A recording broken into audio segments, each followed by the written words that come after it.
ஒரு தைரியம், ஒரு பொறுப்பாக எப்பவுமே வேலை, கடமை, கண்ணியம், கட்டுப்பாடில் ரொம்ப முக்கியமாக ஒரு அங்கமாக வச்சு எல்லாத்தையும் மதித்து எல்லாத்துக்கும் உதவணும். ஃபஸ்ட்டு உதவணுங்கிற மனசு வந்து எல்லாத்துக்கும் அவ்வளோ ஈஸியாக வந்துடாது. எங்கள் அப்பா வந்து எங்கள் அம்மாவுக்கு செலவுக்கு காசு கொடுப்பாங்க.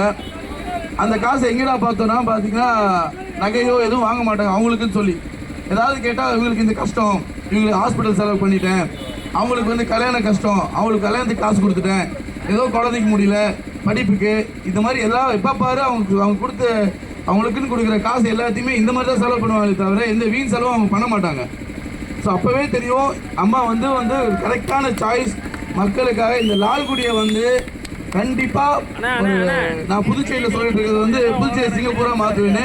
அதே மாதிரி லால்குடி தொகுதியை ஒரு சிங்கப்பூராக எங்கள் அம்மா வந்து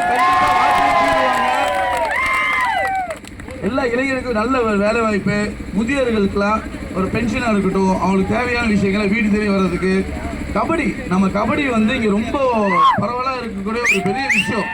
இந்த ரத்தத்திலே ஊர்ன மக்களுடைய ரத்தத்திலே ஊர்ன விளையாட்டு அது. அதே மாதிரி ஜல்லிக்கட்டு, அதுவும் ஒரு மக்களே ஊர்ன விளையாட்டுகள், வீர விளையாட்டுகள்.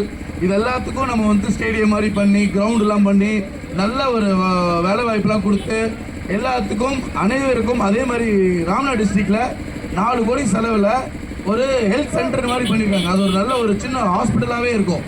அந்த அளவுக்கு ஒரு சிடி ஸ்கேனரோட முதல் முறையாக ராம்நாத் டிஸ்ட்ரிக்டை அவங்க சொந்த ஊர், பிறந்த ஊருங்கிறதுக்காக, அந்த மக்களுக்கு ஏதோ ஒரு உதவி செய்யணுங்கிறதுக்காக அந்த ஊரையே வந்து நல்ல செழிப்பமாக மாற்றிருக்காங்க.